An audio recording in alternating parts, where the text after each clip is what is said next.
स्वागत है दोस्तों। एक अत्यंत महत्वपूर्ण बर्निंग टॉपिक जो चुनाव आयोग में चुनाव आयुक्तों के नियुक्ति से संबंधित है, जिस पर राजनीतिक घमासान मचा हुआ है। देश के गृह मंत्री ने एक बिल पेश किया है 10 अगस्त को राज्यसभा में, और वह बिल सुप्रीम कोर्ट के पूर्व में दिए गए डिसीजन को एक तरह से काट करते हुए सरकार की व्यवस्था के तहत मुख्य चुनाव आयुक्त और चुनाव आयुक्तों के नियुक्ति का प्रावधान करता है। ये टॉपिक बड़ा इम्पोर्टेंट है क्योंकि चुनाव आयोग का जो रोल है वो चुनाव को करवाना है। वो लोकसभा का चुनाव करवाता है, राज्यसभा का चुनाव करवाता है, विधानसभा का चुनाव करवाता है, विधान परिषद का चुनाव कराता है, राष्ट्रपति और उपराष्ट्रपति का चुनाव कराता है। तो चुनाव आयोग किसी भी डेमोक्रेटिक सेटअप में इम्पोर्टेंट भूमिका निभाता है जहां तक इम्पार्शियल और ट्रांसपेरेंट इलेक्शन का संबंध है। अब पूरा सिस्टम कैसे एक तरह से बर्निंग हुआ है, हॉट टॉपिक बन गया है डिबेट का, आज इसी विषय पर मैं आपके समक्ष बात कर रहा हूं। तो पहले समझिए कि भारत निर्वाचन आयोग यानी इलेक्शन कमीशन ऑफ इंडिया क्या है। तो संविधान के तहत चुनाव आयोग की स्थापना होती है। जो भारत निर्वाचन आयोग है इसका जिक्र संविधान के अनुच्छेद 324 में है, और इस प्रकार चुनाव आयोग एक संवैधानिक निकाय कॉन्स्टिट्यूशनल बॉडी है। चुनाव आयोग बनेगा कैसे, ये क्लियर कट संविधान कहता है कि चुनाव आयोग बनेगा मुख्य चुनाव आयुक्त और अन्य चुनाव आयुक्तों से। अब अन्य चुनाव आयुक्त कितने होंगे ये संख्या समय समय पर राष्ट्रपति तय करता है। यहाँ तक तो बात क्लियर हो गई। अब सवाल है कि मुख्य निर्वाचन आयुक्त और निर्वाचन आयुक्तों की नियुक्ति कौन करेगा। तो संविधान कहता है कि भारत का राष्ट्रपति करेगा, और भारत का राष्ट्रपति वही करता है जो केंद्रीय मंत्रिपरिषद की सिफारिश होती है। ये कैबिनेट सिस्टम संसदीय प्रणाली का मूल मंत्र है। विवाद यहीं पर शुरू हुआ। मैं बता दूं कि 324 में कोई पार्लियामेंट्री लॉ बनाने की बात है कि एक लॉ बनेगा पार्लियामेंट का, जो कैसे चुनाव आयुक्तों की नियुक्ति होगी, उनका सर्विस कंडीशन क्या होगा, ये सब उसमें उल्लेख होगा। लेकिन ऐसा कोई स्पष्ट अपॉइंटमेंट के बारे में पार्लियामेंट का कोई लॉ नहीं बन पाया। उनके सर्विस कंडीशंस का कोई डिटेल्ड विवरण लॉ के तहत नहीं है। 91 में एक लॉ बना था 1991 में, लेकिन वो डिटेल्ड लॉ नहीं था। अब इस चीज़ को लेकर सुप्रीम कोर्ट में मामला गया। सुप्रीम कोर्ट ने 2 मार्च, ध्यान दीजिए, 2 मार्च 2023 को अनूप बर्नवाल बनाम भारत संघ, अनूप बर्नवाल ये केस का नाम है, बनाम भारत संघ मुकदमा 2023 में स्पष्ट रूप से कहा कि अब सीधे सीधे केंद्रीय मंत्रिपरिषद के सिफारिश पर मुख्य चुनाव आयुक्त और चुनाव आयुक्तों की नियुक्ति नहीं होगी। तो प्रश्न उठता है कैसे होगी। सुप्रीम कोर्ट ने क्या व्यवस्था दिया 2 मार्च 2023 के आदेश में। तो सुप्रीम कोर्ट ने कहा कि एक कमेटी होगी, वही कमेटी नाम तय करेगी कि किसको मुख्य निर्वाचन आयुक्त बनाया जाए और किसको निर्वाचन आयुक्त बनाया जाए। प्रश्न है कि सुप्रीम कोर्ट ने उस कमेटी में किसको किसको शामिल किया।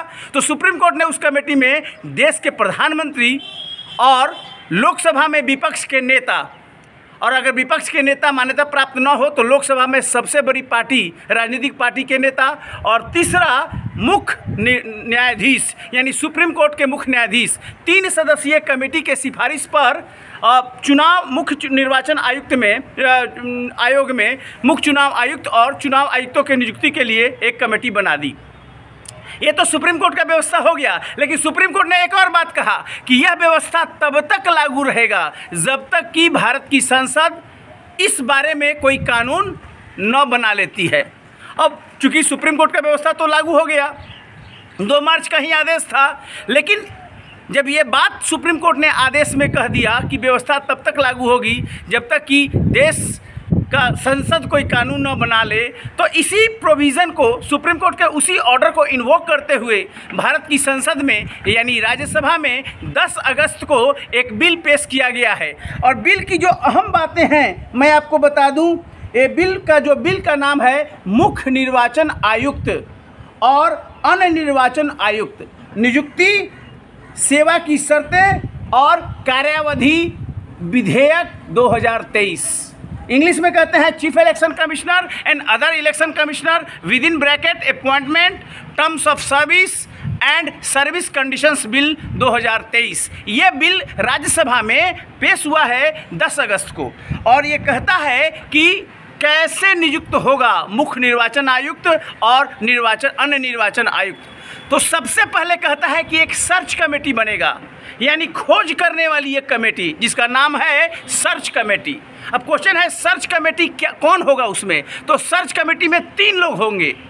सर्च कमेटी का काम है 5 आदमी का नाम चयन करना, जिसको मुख्य निर्वाचन आयुक्त या निर्वाचन आयुक्त बनाए, यानी वो एक पैनल बनाएगा और वो पैनल को भेजेगा आगे।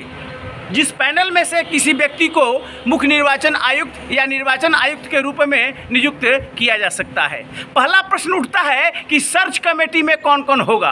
तो जो सर्च कमेटी इस विधेयक के अनुसार बनेगा उसमें देश के कैबिनेट मंत्री, यानी भारत के कैबिनेट सेक्रेटरी होंगे, मंत्री नहीं, कैबिनेट सेक्रेटरी, और दूसरे सचिव स्तर के 2 और IAS अधिकारी होंगे जो सचिव स्तर के होंगे, ब्यूरोक्रेट होंगे। तो ये कुल मिलाकर 3 सदस्यीय सर्च कमेटी होगी, और सर्च कमेटी का काम क्या होगा? 5 लोगों का पैनल तैयार करना। उस 5 लोगों में से ही जो अगला सिलेक्शन कमेटी होगा, जो अपॉइंट करेगा, वो उसी में से करेगा। यानी सर्च कमेटी का केवल काम है 5 लोगों का पैनल तैयार करना, नाम सुझाना। तो ये इम्पोर्टेंट बात है कि इसमें कैबिनेट सेक्रेटरी और 2 सेक्रेटरी लेवल के ऑफिसर्स होंगे जिनको चुनाव संबंधी ज्ञान होगा, अनुभव होगा। अब सवाल उठता है कि ये सर्च कमेटी अनुशंसा दे रही है 5 लोगों के नाम का पैनल बनाकर, और वो पैनल जा रहा है सिलेक्शन कमेटी के पास। सिलेक्शन कमेटी यानी कि चयन समिति। अब चयन समिति में कौन कौन होगा? तो चयन समिति की अध्यक्षता प्रधानमंत्री करेंगे, और उसमें विपक्ष, लोकसभा में विपक्ष के नेता, और अगर विपक्ष के नेता मान्यता प्राप्त न हो तो लोकसभा में सबसे बड़ी राजनीतिक दल के नेता होंगे। और तीसरा जो है एक कैबिनेट मंत्री होगा जो प्रधानमंत्री करेंगे। स्पष्ट है जो पार्लियामेंट यानी राज्यसभा में जो विधेयक लाया गया है उसमें चीफ जस्टिस की भूमिका नहीं है, जबकि 2 मार्च के सुप्रीम कोर्ट के आदेश में चीफ जस्टिस कमेटी के मेंबर थे। विवाद यहीं पर हो रहा है, विपक्ष आरोप लगा रहा है कि सुप्रीम कोर्ट के आदेश को पलटा जा रहा है, उल्टा जा रहा है। तो ये इंपॉर्टेंट बात है कि जो सिलेक्शन कमेटी होगी मुख्य निर्वाचन आयुक्त को नियुक्त करने के लिए, मतलब उसका सुझाव देने के लिए राष्ट्रपति को, और अन्य निर्वाचन आयुक्तों को, उसमें प्रधानमंत्री होंगे, नेता प्रतिपक्ष लोकसभा में, और एक कैबिनेट मंत्री होगा जो प्रधानमंत्री के द्वारा नामित होगा। ये इंपॉर्टेंट बात इसमें है। और चयन समिति जितनी वैकेंसी होगी, चाहे मुख्य निर्वाचन आयुक्त की हो या अन्य निर्वाचन आयुक्त, उसका नाम भेजेगा राष्ट्रपति को, और राष्ट्रपति की सहमति के बाद उस व्यक्ति को मुख्य निर्वाचन आयुक्त या निर्वाचन आयुक्त के रूप में नियुक्त किया जाएगा और गजट में वो पब्लिश होगा।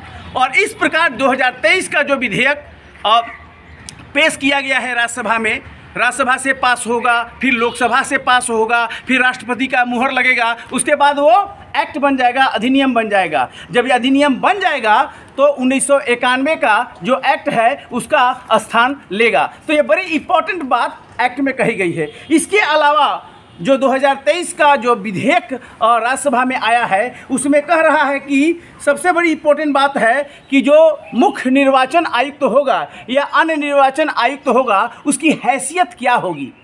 ये ध्यान दीजिएगा, हैसियत माने दर्जा, स्टेटस बता रहा है कि जो मुख्य निर्वाचन आयुक्त होंगे, अन्य निर्वाचन आयुक्त होंगे, उनकी जो हैसियत होगी, स्टेटस होगा, वो देश के कैबिनेट सेक्रेटरी के बराबर होगा। यानी भारत के जो कैबिनेट सेक्रेटरी होंगे उनके लेवल का वो होगा। ये नया प्रावधान विधेयक में जोड़ा गया है जो 1991 के एक्ट में नहीं था। दूसरी बात, सैलरी कितनी मिलेगी मुख्य निर्वाचन आयुक्त को और अन्य निर्वाचन आयुक्तों को। तो सैलरी के बारे में कहा गया है कि उनकी जो सैलरी होगी वो सैलरी जो है वो कैबिनेट सेक्रेटरी के बराबर होगी। ध्यान दीजिए, ये बदलाव हुआ है। पहले था कि उनका जो सैलरी होगा वो जज सुप्रीम कोर्ट के बराबर होगा।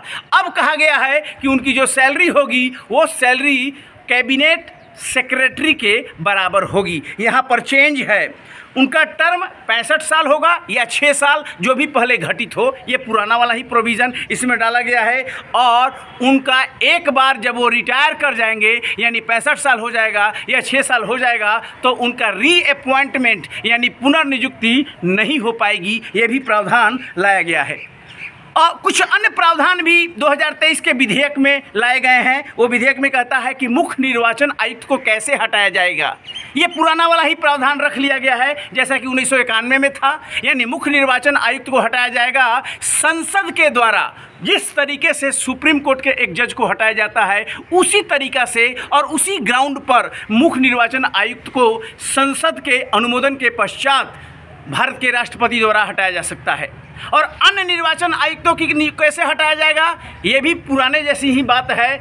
मुख्य निर्वाचन आयुक्त के सिफारिश पर राष्ट्रपति हटाएगा। यानी कि कहने के लिए तो दर्जा बराबर है, मुख्य निर्वाचन आयुक्त बराबर अन्य निर्वाचन आयुक्त, लेकिन हटाने में ऐसा नहीं है। जहां मुख्य निर्वाचन आयुक्त को हटाया जा रहा है संसद के अनुमोदन के बाद राष्ट्रपति द्वारा, वहीं अन्य निर्वाचन आयुक्तों को हटाने का है कैसे? वहां पर संसद का भूमिका नहीं है। वहां पर मुख्य निर्वाचन आयुक्त एक सिफारिश करता है और राष्ट्रपति उस सिफारिश के आधार पर हटा सकता है। तो ये पुरानी वाली बात है जिसको एज इट इज रख लिया गया है।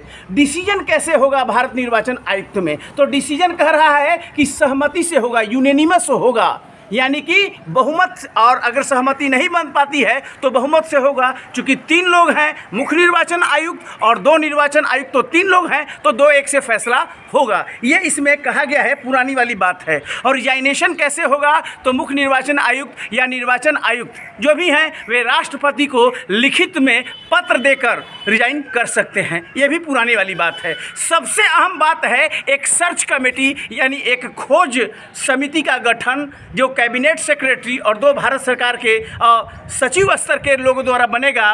5 लोगों का नाम सुझाएगा और उन 5 लोगों के नाम पर विचार करेगी सिलेक्शन कमेटी, जिसमें पीएम होंगे, जिसमें विपक्ष लोकसभा का नेता होगा और एक कैबिनेट मंत्री जो प्रधानमंत्री द्वारा नामित होगा। और यही सिलेक्शन कमेटी, यही चयन कमेटी मुख्य निर्वाचन आयुक्त या अन्य निर्वाचन आयुक्त की बहाली करेगी। अब इसमें इंपॉर्टेंट बात यह है कि विपक्ष कह रहा है कि जिस तरह से सरकार ने अन्य संस्थाओं को धीरे धीरे डाइल्यूट किया है, सुप्रीम कोर्ट के डिसीजन की अवहेलना करते हुए सरकार चाहती है कि चुनाव आयोग पर अपना कार्यपालिका को जब दबदबा है उसको बनाए रखा जाए। लेकिन सुप्रीम कोर्ट ने खुद ही अपने आदेश में कहा है कि ये जो सुप्रीम कोर्ट का 2 मार्च का आदेश है, जिसमें चयन कमेटी में सुप्रीम कोर्ट के चीफ जस्टिस को भी स्थान मिला था, वो व्यवस्था तब तक के लिए है जब तक कि पार्लियामेंट का कोई एक्ट नहीं आ जाए। बहरहाल ये केवल विधेयक है, राज्यसभा में अभी इसको इंट्रोड्यूस किया गया है। अभी ये राज्यसभा से पास होगा, लोकसभा से पास होगा, तब राष्ट्रपति की मुहर लगेगी और तब ये एक्ट बनेगा और ये लागू हो पाएगा। लेकिन जब चुनाव नज़दीक अगले साल हो रहा है लोकसभा का, तो विपक्ष को एक और मौका मिल गया है केंद्र सरकार को घेरने का। बहरहाल वो राजनीतिक डिबेट का विषय रह जाएगा। अंत में लीगल वैलिडिटी क्या है ये देखना होगा कि एक्ट बनता है तो वो एक्ट कैसे लागू होता है और फाइनली एक्ट किस प्रकार बन पाता है। तो ये इम्पोर्टेंट एक विषय हो गया भारतीय संविधान और राजनीति, अनुच्छेद 324 का ये मामला था। और कैसा लगा वीडियो ज़रूर विचार शेयर कीजिएगा। बहुत बहुत धन्यवाद। Thank you.